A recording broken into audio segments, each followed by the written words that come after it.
It's the women in basketball talk. Let's go.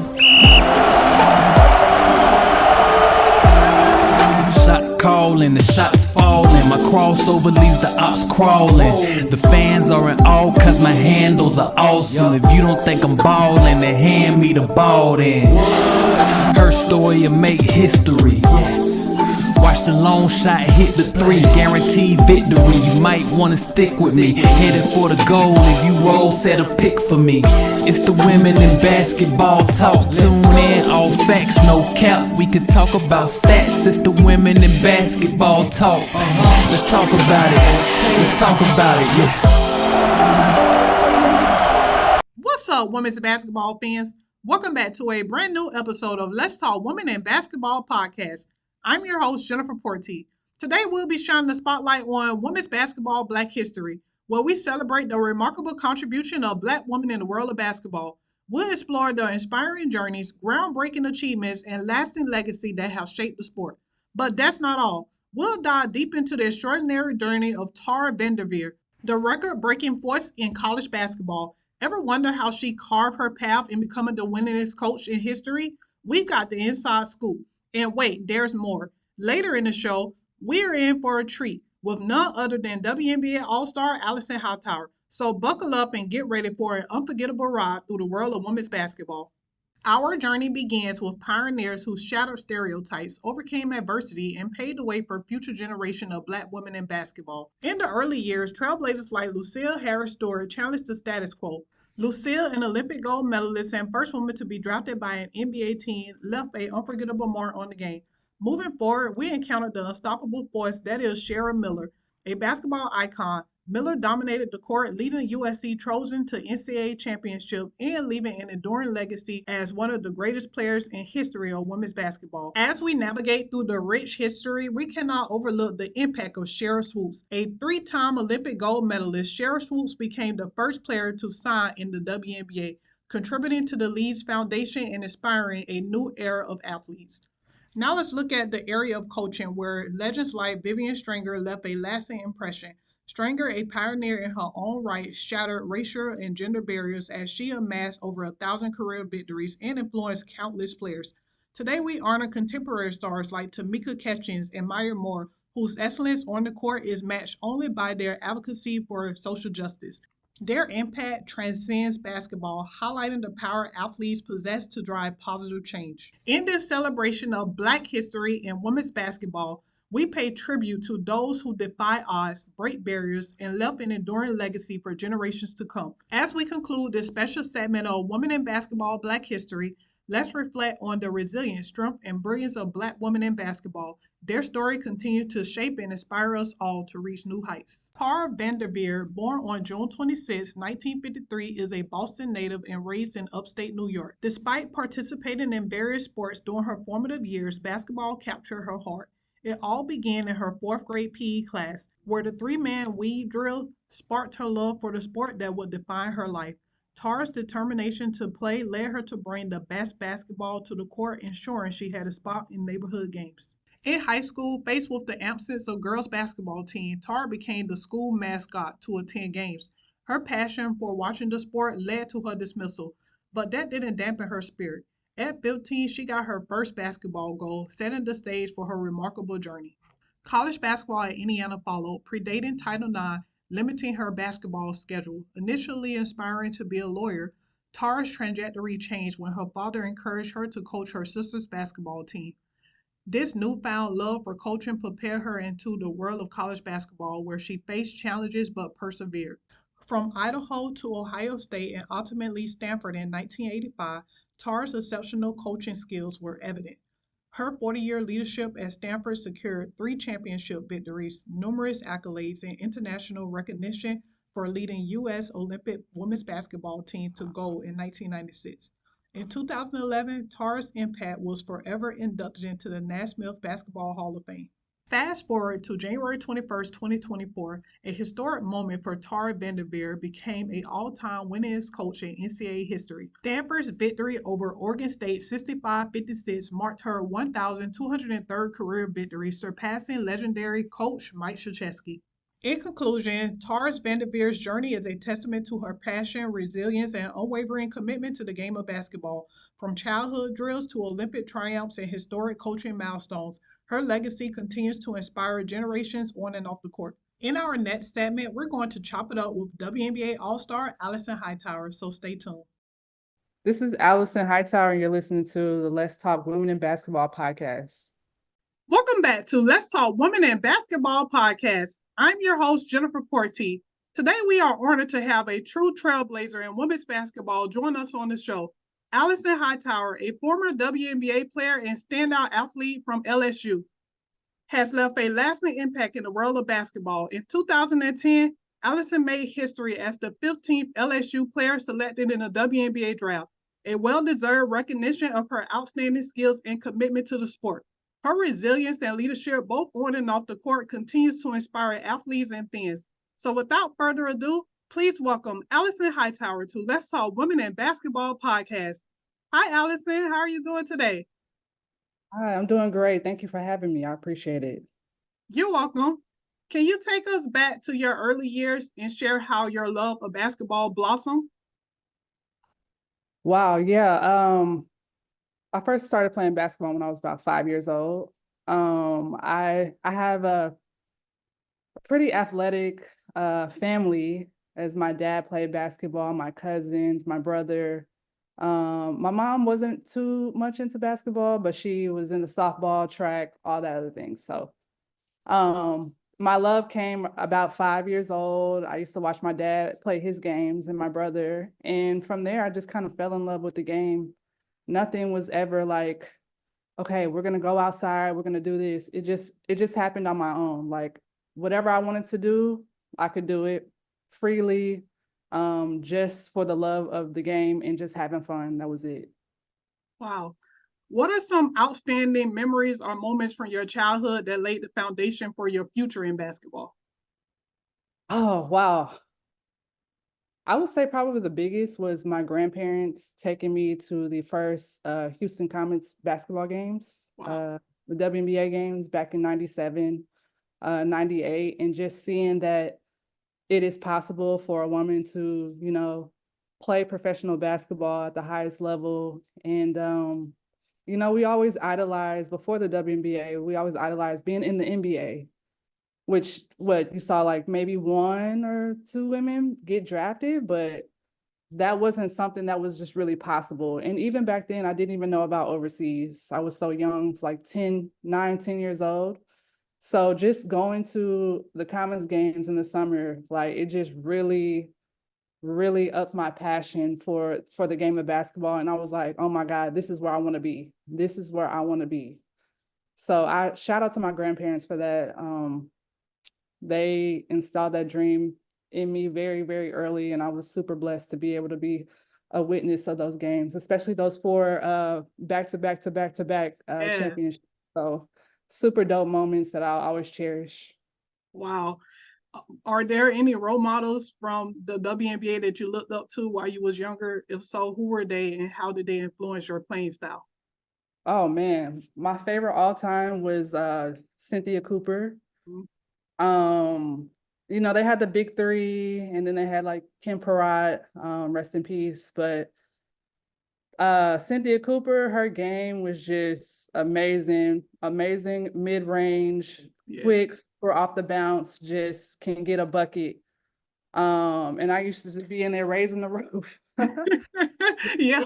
Raising the roof. I'm Yeah. 10 years old. I'm talking raising the roof. But I definitely tried to emulate her game and kind of like just take a little bit of her style. Mhm. But definitely Cynthia Cooper for sure. Wow. Choosing college for basketball is a pivotal decision. Can you walk us through the process on your decision to choose LSU? Ooh. Wow, I had a very interesting experience. Crazy because true story, I actually wanted to go to Baylor, and my parents didn't really want me to go to Baylor. Other things had happened in that, but my decision was go to Baylor. Their decision was LSU, and ultimately, I ended up picking LSU. But it was crazy. It was a crazy few years.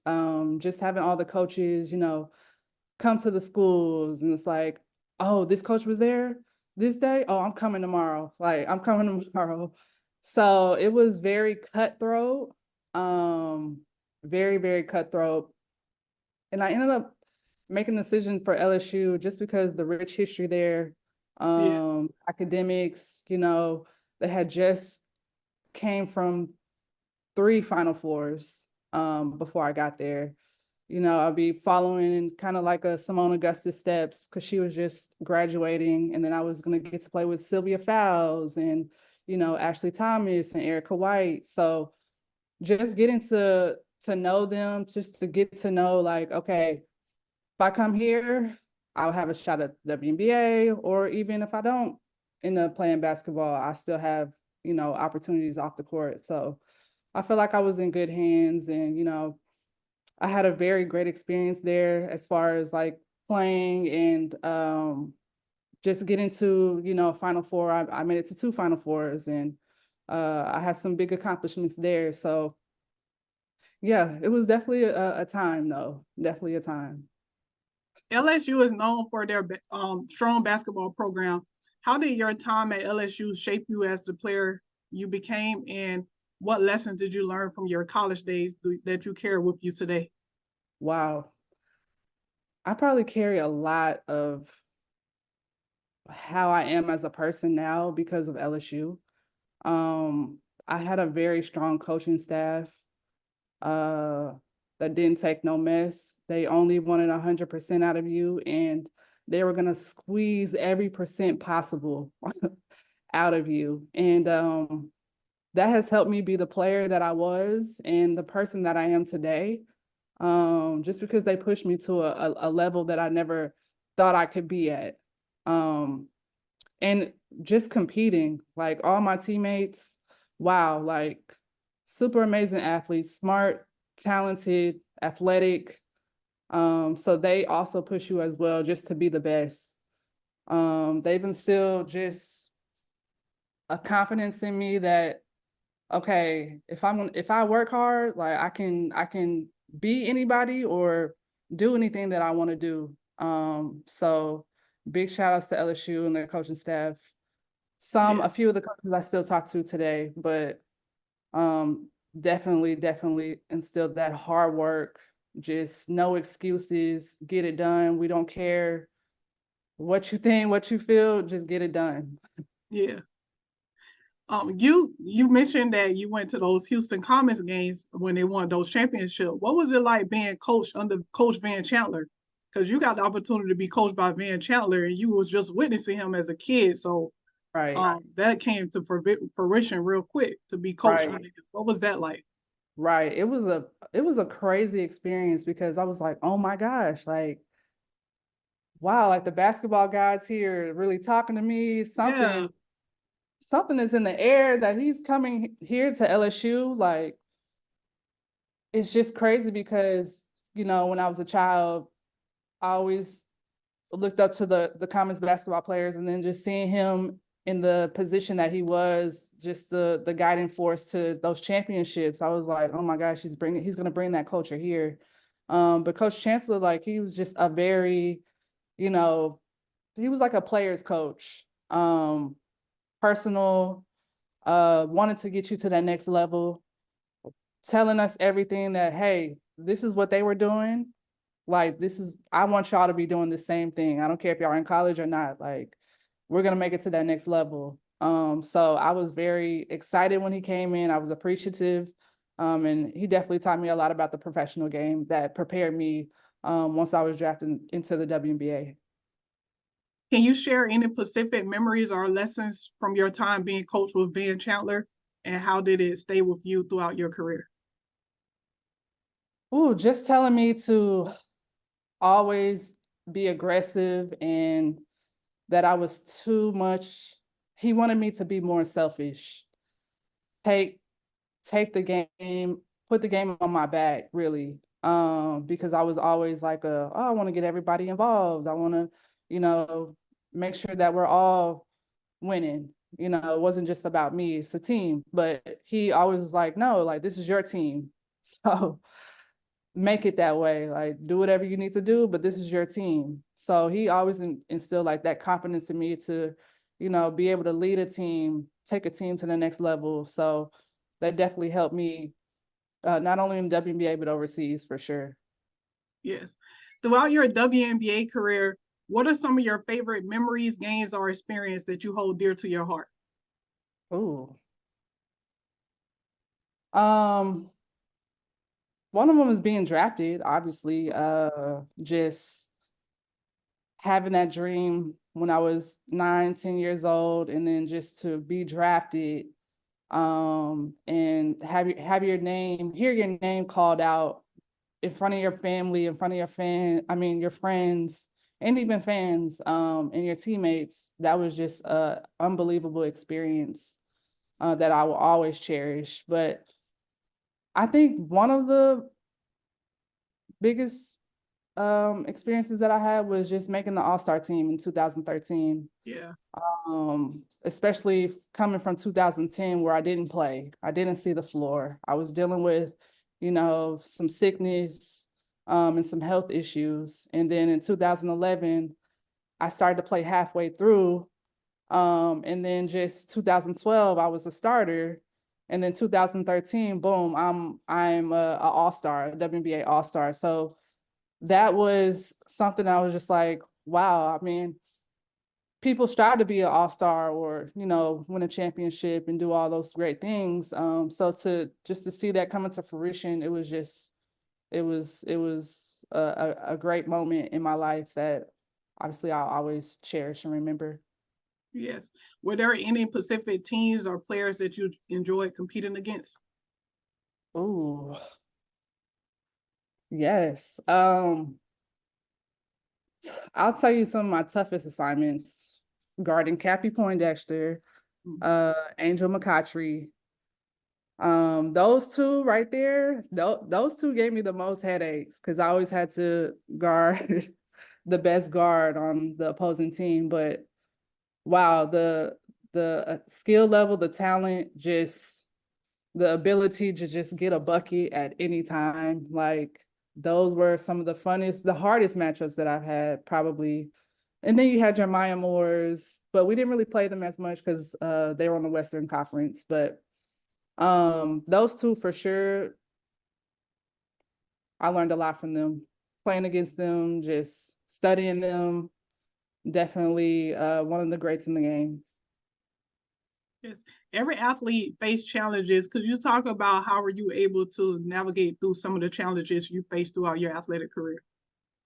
Well, I dealt with a lot of injury. In college, my last 2 years, I dealt with a lot of cramping issues, that came, which I didn't know at the time, came from anxiety that I had, Oh, during those 2 years. So I was barely making it through whole games, especially those big games that were on yeah. TV, the Tennessees, the Georgias, like those big games, the UConns. Like I was barely making it through those games. I was having to go get IVs at halftime or before the games. I was getting IVs after the games, like full body cramps from head to toe. Wow. So I was kind of nervous going into the pro level that, okay, like I'm dealing with this, you know, I don't know what I'm gonna do, but I have to make these teams. And then once I got to the pros, it just kind of went away. It was crazy. Yeah. So that's how I learned, like, okay, it was anxiety, all that. But also around 2014, 15, I started having knee injuries. I tore my meniscus in 14 with the Connecticut Sun, and I ended up having frostbite on my knee after surgery, which was crazy. And then once I went overseas in 2015, I ended up hurting my knee again, a totally different injury, with all my cartilage. And when I had surgery overseas, it was a bad surgery. that affected me. And I had to have 2 more procedures after that, a microfracture and another surgery after that, just to kind of have a chance to play pro basketball again. Yeah. So those were some of the biggest moments, like that 2015 season, that year until 2018, I was dealing with these injuries, and I didn't know if I was going to be able to be myself, or even to be able to step foot on a court again, a professional court. So I just really put my head down, worked as hard as I could, try to work a little bit more smart. And I was able to play again. It wasn't the best, but I changed my game up to kind of fit where I was at, and I was able to squeeze a lot more years out of it. So I was very Yeah. thankful for that. Hearing you say that you was getting IB'd at halftime doing like those Tennessee games, I would never knew that you was going through those. I used to watch those games. I love your game, the way your mental toughness on the court, like it was outstanding to me. So to hear that you was going through all of that, I would have never known, because when you got out there on that court, like you came to play and you put out your all on that court. So I would have never known. Yeah, I definitely squeezed everything out of me. Like, once I retired, it was just like a no-brainer to retire, because I had nothing left. Like, I always gave 100%. If that was on the practice court or on the game court, like that's what you were getting out of me. If I was hurt, if I was cramping, whatever, I'm squeezing everything that I had out of me. And yeah, a lot of people didn't know that I was going through that, or even the knee injuries. Were like, what? Like, your knee? Like, you look great. I'm like, no, I don't feel great. Like, I don't feel it. But yeah, I'm going through this, but I'm glad that people, couldn't really tell. So Yeah. Retirement marks a significant transition for an athlete. How has life been post-retirement? Post-retirement life has been absolutely great. When I really sat down and was like, okay, I'm gonna retire after this year, it was very nerve-wracking. Like, I had a lot of anxiety. I had a lot of stress just thinking about it, like a new phase in my life, like just giving up everything that I knew, everything that I had been working towards since I was 5 years old, like retiring and figuring other things out. Even when I was going through my injuries, I was trying to figure things out as like, oh, okay, what am I gonna do? Like, if I can't play again, I had to have backups. Um, so to be able to retire and to transition right into another job, like, it just was the perfect timing. Like, it was God's timing. I give God all the glory.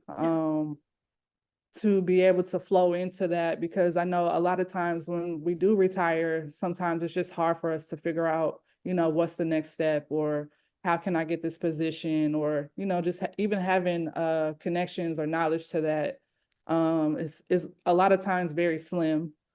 So wow, post-retirement has been amazing. Like, once I retired that summer into 2022, Mhm. I lived it up.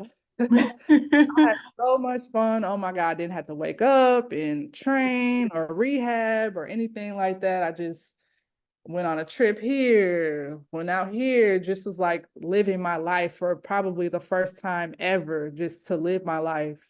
And not to have anything follow up behind that, like, oh, I can't do this because I have practice tomorrow, or I have this, or I'm gonna swell up, or so 2022 was amazing. And then I just flowed right into my next career path. So I'm just very thankful for that. Yes. What advice would you give young athletes, especially those aspiring to play in the WNBA or at the collegiate level? Uh, for me, my motto has always been to work hard. Mhm. If you really want something, you're going to work for it. Like, nobody's going to have to tell you this is what you need to do, or this is the amount of time that you need to put in. No, you want it, you got to go get it. Yeah. That, and just to be smart. A lot of times now I see social media is a big factor in a lot of things.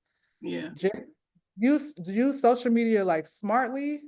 to bring yourself, do things like that, but don't just know that always somebody is always watching, it's a coach, if it's, somebody looking up to you or anything, somebody is always watching. So just to be smart on social media for sure.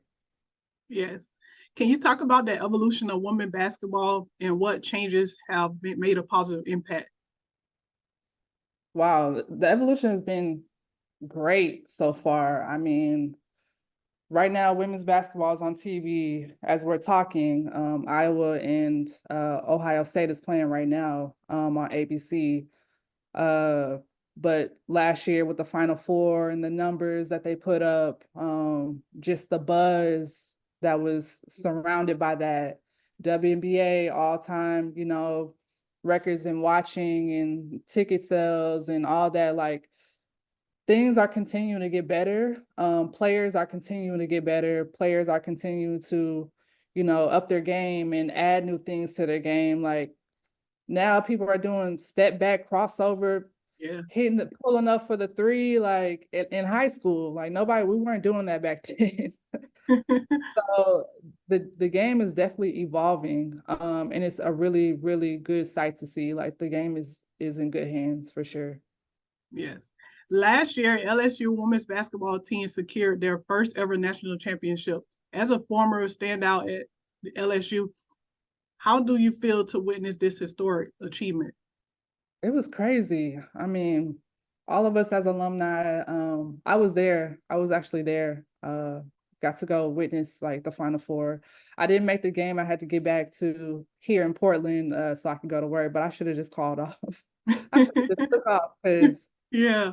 it was crazy. But we were just super proud of them.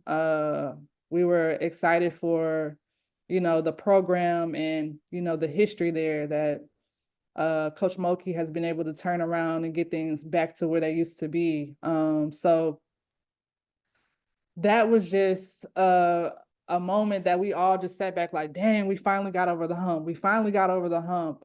So we're just super proud of that team, and we're expecting big things this year as well. But Yeah. shout out to them. Shout out to Coach Bob Starkey. Yeah. He coached me. He's been at LSU forever. He coached me.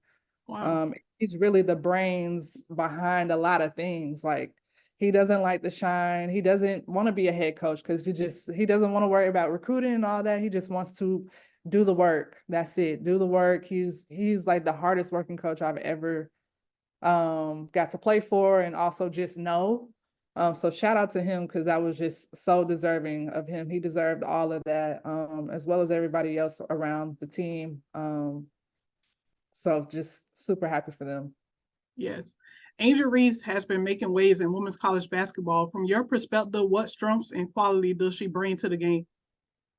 Her confidence. Her confidence is just on 1,000. Like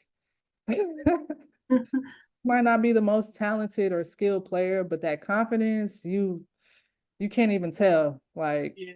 she has just been breaking the internet left and right.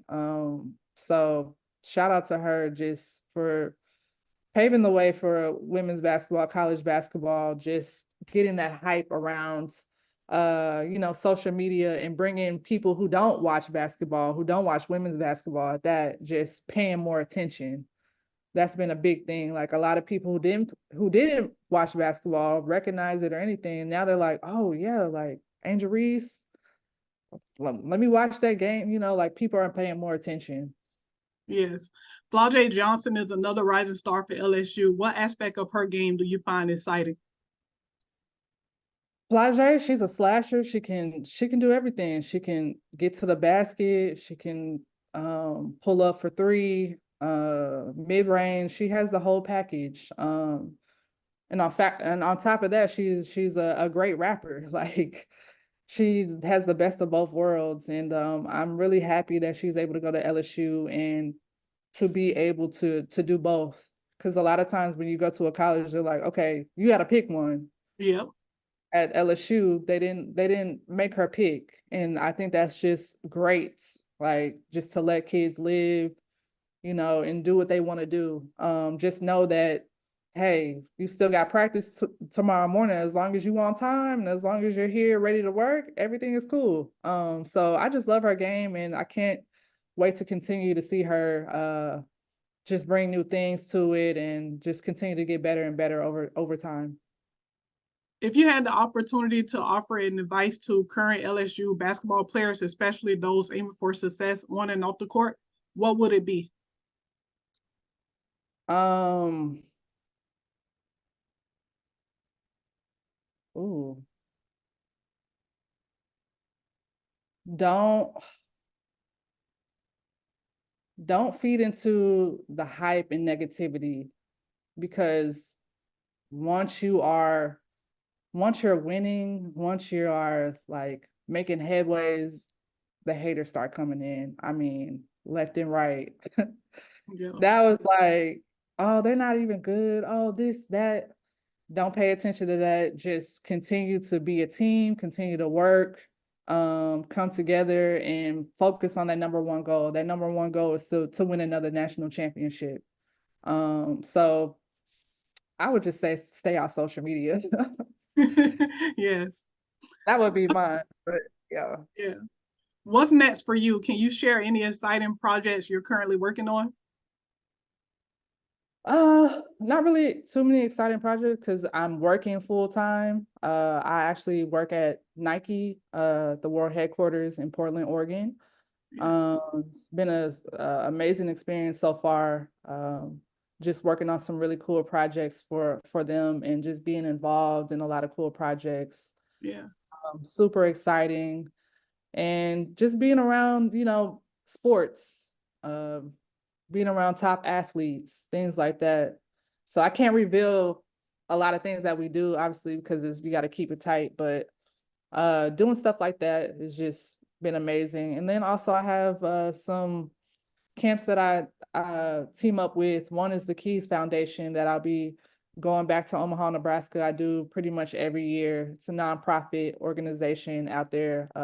Marquise, she does an unbelievable job of just bringing women's basketball to Omaha, which they don't have a lot of coverage. They don't have a lot of, people they can look up to. And she's trying to bring that, like really bring that to Omaha. So shout out to them.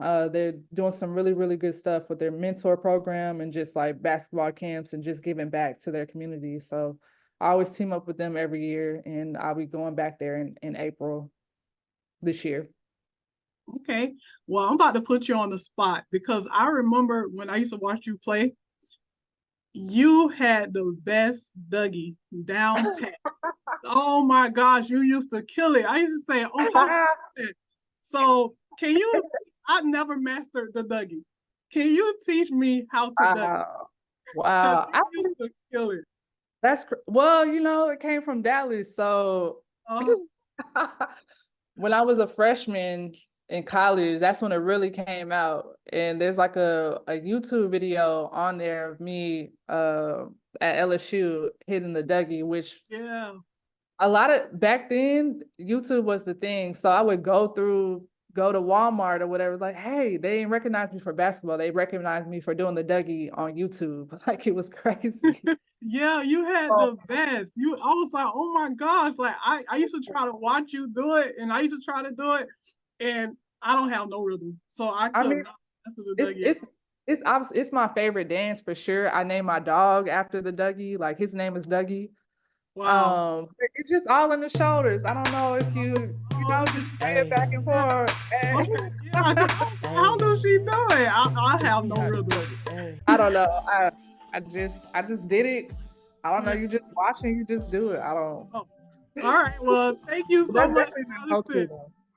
Thank you so much for teaching me how to Dougie, and thank you so much for embracing your incredible insights and story. It was a pleasure having you on the show. Thank you so much. I really appreciate that. You're welcome. That's it for today's episode of Let's Talk Women in Basketball. Be sure to like, follow, and subscribe on YouTube, Instagram, and Facebook at Let's Talk Women in Basketball. Catch you next time.